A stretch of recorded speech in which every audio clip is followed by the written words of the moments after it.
Olá, pessoal. Estamos aqui por uma Química Sem Segredos. Nessa aula, nós vamos ver a segunda parte da evolução dos modelos atômicos. Nós vamos iniciar a aula com o modelo atômico de Rutherford. Ok? Então, vamos lá?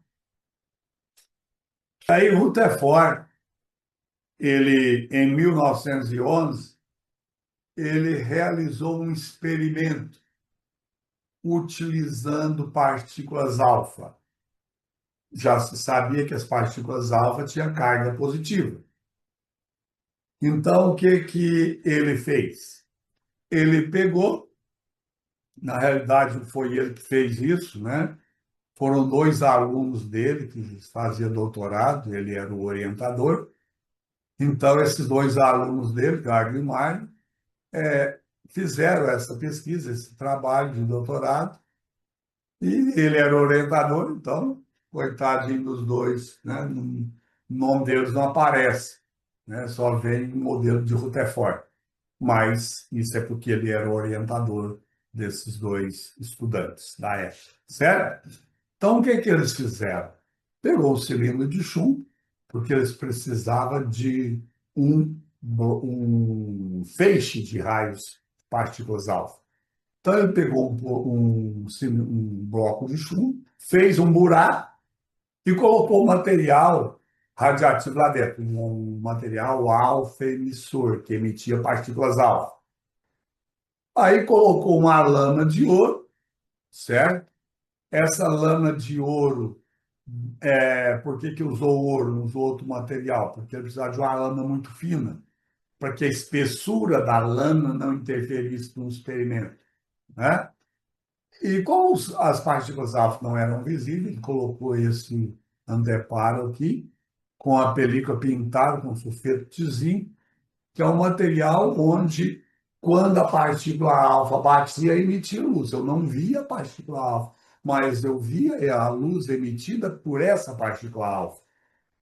Então, a surpresa dele foi muito grande, porque quando ele mandou essas partículas alfa na lâmina de ouro, apareceu uma grande luminosidade aqui, ó, certo? E algumas luminosidades espalhadas, mas a maior parte, o clarão maior era aqui. Também, aqui não foi simulado, mas também teve luminosidade aqui, assim, nessa região, aqui. Então, teve a maioria das partículas atravessaram normalmente, algumas atravessaram e foram desviadas, e outras nem conseguiram atravessar. Então, as observações de Rutherford foram essas, né? Ou seja, a maioria das partículas alfa atravessava a lâmina de ouro sem sofrer alteração na sua trajetória, né? Sem sofrer desvio. Um pequeno número de partículas alfa não conseguia atravessar a lâmina de ouro. E quando a atravessava, elas eram desviadas, sua trajetória era modificada, certo? Então, isso levou a conclusões do Rutherford. Quais foram essas conclusões? Que no átomo predominava espaço vazio. Não era maciço como era falado, que era conhecido até então. Então, o átomo não era maciço, ele predominava espaço vazio, ele era descontínuo, certo? Outra observação dele, outra conclusão que ele chegou no experimento, que os prótons estão numa região, porque nessa época já se conhecia, né? Prótons, elétrons, não conhecia o nêutron, mas já conhecia prótons e elétrons, né? Então, os prótons, eles estavam numa região central, formando o que foi chamado de núcleo, um núcleo denso e carga positiva, né? Analisando esses desvios dessas partículas, eles chegaram, estatisticamente, que o raio do núcleo, o tamanho do núcleo, é cerca de 10.000 a 100.000 vezes menor que o átomo. Então, só para vocês terem uma ideia, se eu conseguisse aumentar o átomo de maneira que o núcleo tivesse um diâmetro de 1 metro, o átomo todo teria de 10.000 a 100.000 metros.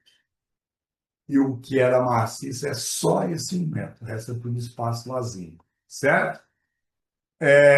Também ele propôs que o elétron descreve o movimento circular ao redor do núcleo, numa região que ele deu o nome de eletrosfera.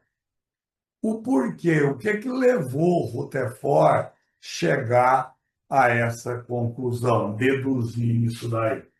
Então, olha aqui. Está aqui o núcleo. Você sabia que o núcleo tinha carga positiva.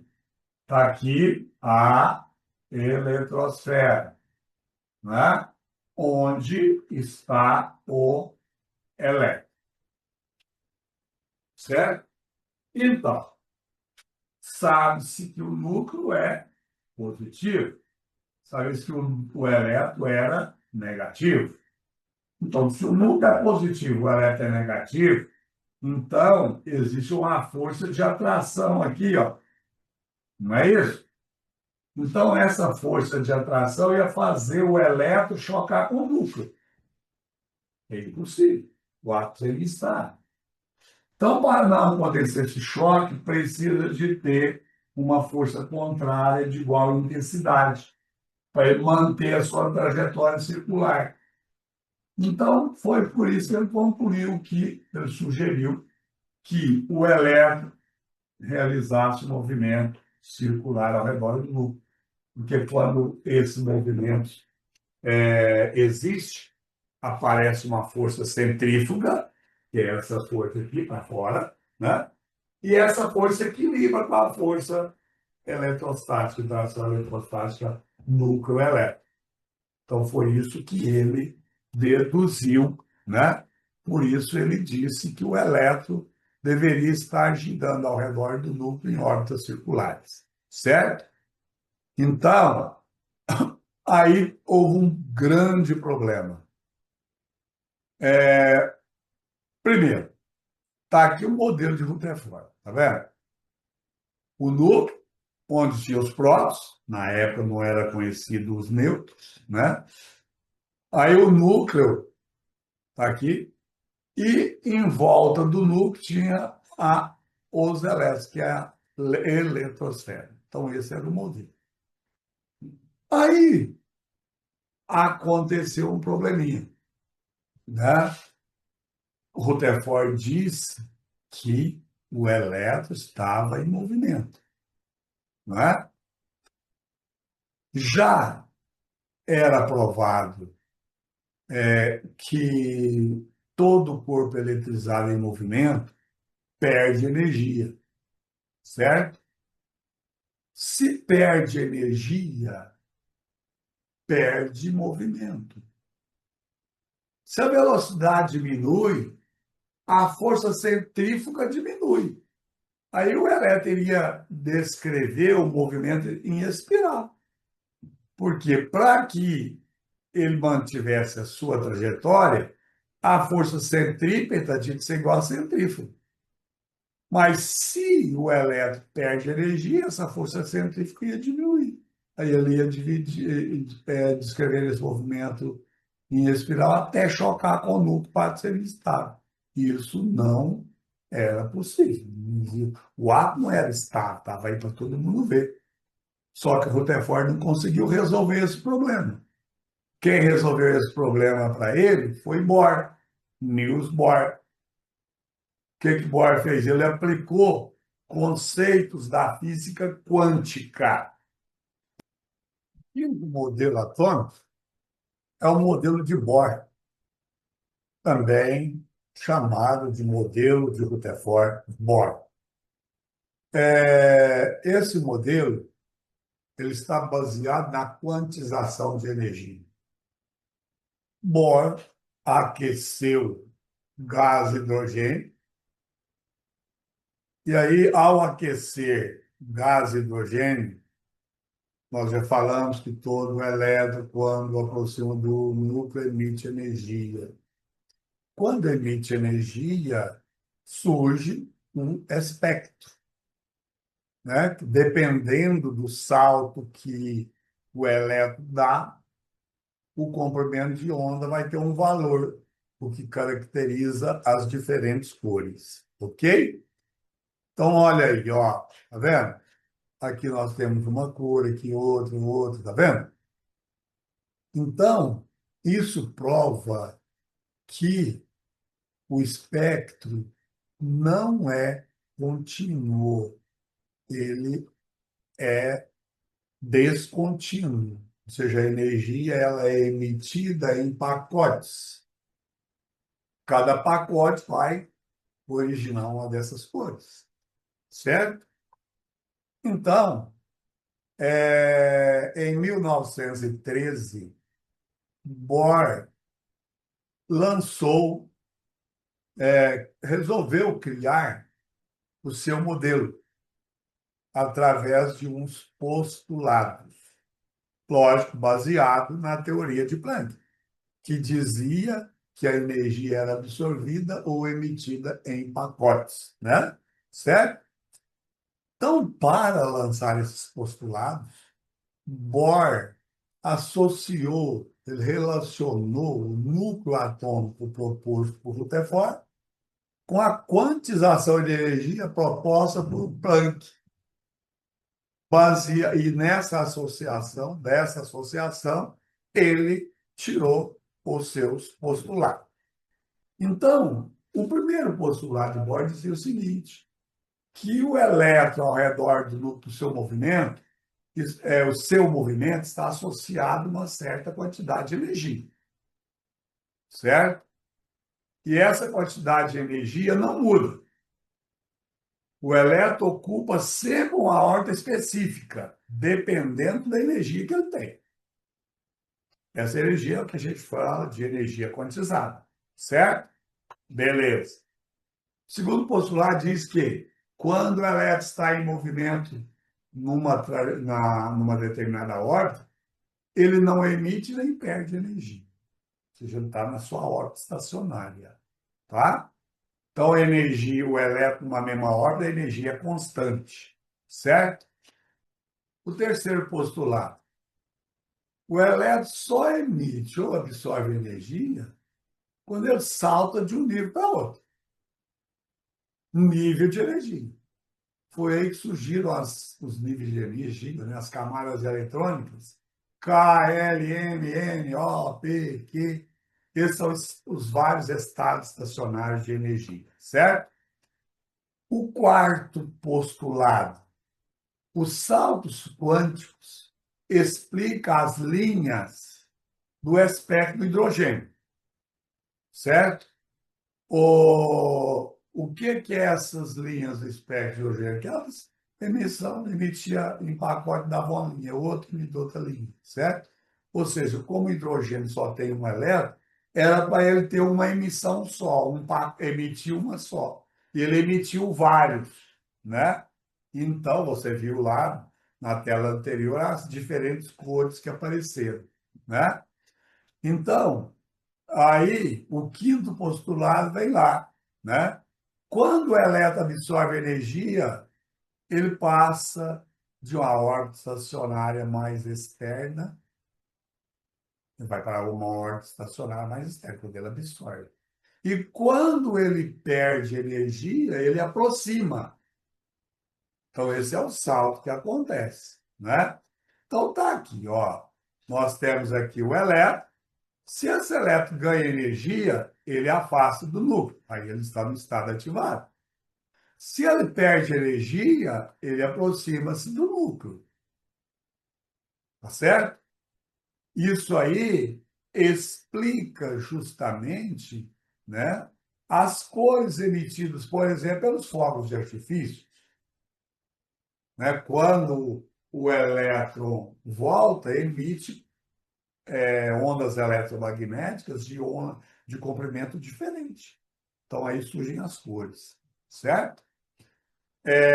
Aí, em 1916, apareceu Sommerfeld. Ele introduziu as órbitas elípticas. Para Bohr, as órbitas eram todas circulares. Então, ele introduziu as órbitas elípticas.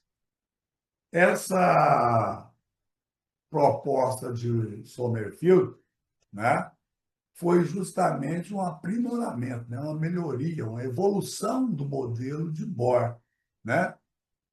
Então, Bohr considerava ter órbitas circulares, surgiram aí as órbitas elípticas de Sommerfeld. Por quê? O espectro, aqui se você tem o espectro de hidrogênio, tá vendo?